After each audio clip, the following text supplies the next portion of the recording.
So you want to start putting some of your wealth in stablecoins. Maybe it's as protection against some of the volatility of the bear market, or to earn some predictable, stable income, or to engage in wild, goofy DeFi shenanigans. Whatever the reason may be, you may be a little bit unnerved by the fact that $60 billion worth of stablecoin value just evaporated overnight a couple of weeks back in the form of UST and Luna collapsing.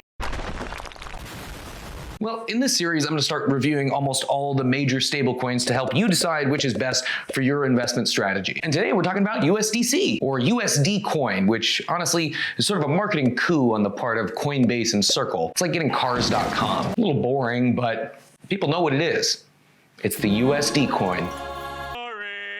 We're going to talk about 5 major areas. We're going to talk about the background of the coin, stability mechanisms, how to get them, how to use them, and what are the risks. Because not all stablecoins are created equally. But if you're interested in this kind of content, then remember to like this video and subscribe to the channel, maybe to reward us for the fact that we've really upped our game by getting 2 cameras. That's right, camera A and camera B. Camera A and camera B.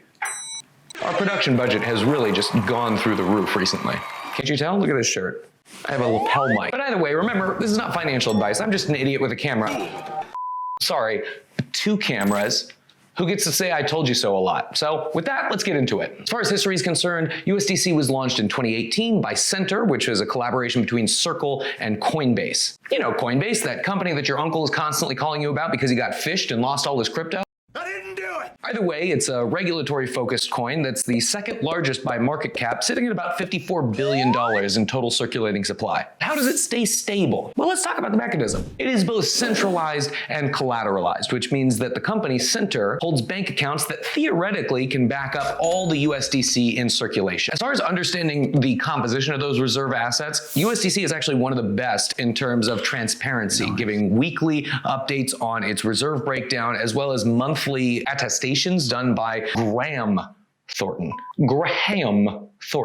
Now you can look at their attestation and you can look at the website itself where they're self-reporting what the currency composition is. As of right now, it's about $12 billion in cash as well as $40 billion in short-term treasury bills, which unlike some other collateralized stablecoins is a pretty stable mix of cash and cash equivalent. But the mechanism itself is pretty simple. Basically, if you have USDC, you can go to Center and you can redeem that USDC for cash at any time, theoretically, and probably. Okay, seems pretty stable, but how do you get it? Well, most major centralized and decentralized exchanges. Best place, of course, would be Coinbase, where you're getting it directly from the supplier. And if you haven't signed up for Coinbase, you can go and click the link in the description and get like $10 of free Bitcoin. It's also available natively on most chains. So even though it's an ERC20 token by design, it's not only on the Ethereum chain, it's also on AVAX, it's on Tron, it's on Solana, as well as native support for some layer 2s like Arbitrum. Okay, so now you have USDC. What to do with it? Now, there's basically 3 things. One, it can just sort of sit in your wallet, either in the custodial wallet that's sitting on the exchange or your personal wallet. And, you know, nothing's really going to happen. It's just going to stay stable, sort of by design. But you're no plebe, you want to earn interest on that money. And there's basically 2 strategies. First is using centralized lending platform. And those are all going to offer pretty good rates, like 8 to 12% return. But those come with their own risks. And before you invest your money in those platforms, I would maybe take a look at some of my reviews. But that comes with all kinds of baggage. Like in some cases, the recent arrest of a chief financial officer in Israel.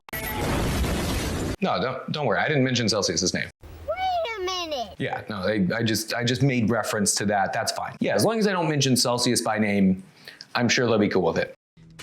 But the second option is DeFi solutions. And I'm going to split this also into 2 categories, which is the goofy strategies and the non-goofy strategies. So non-goofy strategies are a little bit more stable, a little bit more conservative, and they're not going to yield as much. A little tip. Yeah, boy. If you happen to have your own wallet and it's funded with USDC, especially if that USDC is on the Avalanche chain, then you can deposit that on Aave and earn 1.1% on the USDC itself, as well as 1.1% denominated in the AVAX token. So that'll put you up to about 2% per year, which, yeah, nothing to write home about. You're not taking on a lot of the liquidity risk and smart contracts risk that comes with some of the more goofy strategies, which would be things like using the Curve 3 pool and then taking those Curve 3 liquidity tokens and depositing them in the Fuse 8 pool. And if you don't understand what that means, don't worry, I didn't understand what it meant coming out of my mouth. Okay, I vaguely understand what the process looks like. And in fact, I'm doing some of those goofy strategies, but I would not recommend them because they come with a lot of risk. You may not be up on this, and I'll talk more about it in my dedicated Fay review, but the fuse pools were actually just exploited for $80 million.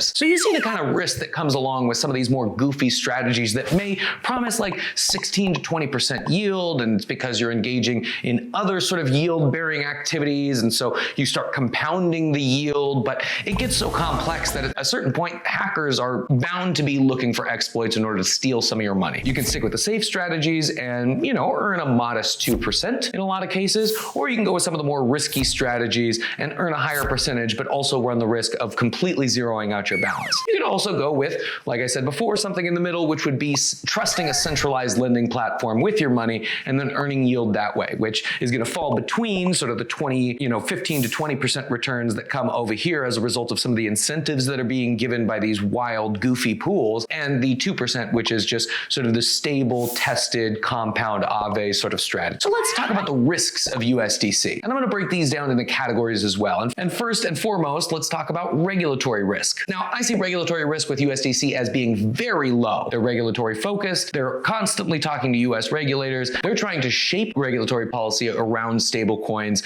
to fit within their model. They're also very transparent about their cash reserves, and they're not including risky assets like corporate debt in their reserve portfolio. So the regulators will likely be nice to USDC, but also USDC is probably going to play along with the regulators, which has its own sort of risk, which I'll get to in just a little bit. Second is depeg risk. We saw this with UST, as well as Iron Finance, and a couple other stablecoins that have just sort of lost it as of late. I see this risk as moderately low. Again, I've been talking a lot about their reserve composition and transparency, which is something that gives me a lot of faith and trust in this system in general. So any major run on USDC would likely be met with enough reserves to withdraw that amount of money, which means that people would never really lose confidence in the peg. And that's really the only scenario. There's not really an algorithmic scenario by which they would lose the peg. It would have to be a crisis of confidence as a result of a bank run. And if they're fully collateralized, which it certainly seems like they are, then that risk is pretty low. But lastly, let's talk about centralization risk. And this risk is very high, in my opinion. You see, when you're using a centralized coin like this, it means that they can blacklist you based on, whatever criteria they see fit. Especially if they're going to be working with US government regulators, it means that they will likely be enforcing things like KYC globally. It's not a privacy coin. Everything that you do with USDC will likely be tracked, even if it's anonymized at first. There will be mechanisms by which the government can de-anonymize you and the company itself. So if you care about your privacy and you care about your stable currency being permissionless, then USDC may not be it for you. In which case, keep a heads up for my Rye and Fay review, which I think are probably a little bit better on this front. Overall, USDC is fine. It's everywhere. It's the biggest stablecoin in the world right now. It will be by market cap in the very near future. There's a high demand for it. Money seems to be moving from USDT into USDC. And, you can earn yield in a lot of places. Maybe not as much yield as you would be able to earn with some of the more experimental coins, but it's a trusted, centralized, fully collateralized stablecoin that you could probably have a lot of faith in. You can do things like spend it from your Coinbase account using the Coinbase card, which is pretty cool. And it's a fairly low risk place to put your money if you're trying to protect yourself from that downside volatility. I would say it works best for someone who has a dollar cost average investing strategy, who's allocating a percentage of that dollar cost average into stablecoins so that they can make quick moves either into crypto or out of the market if they really need to. So someone who's using a custodial wallet, a Coinbase, a Gemini, USDC is not a bad option. And you can earn a little bit of yield in some pretty safe ways as well. All right, y'all. Camera 1, camera 2. See you later.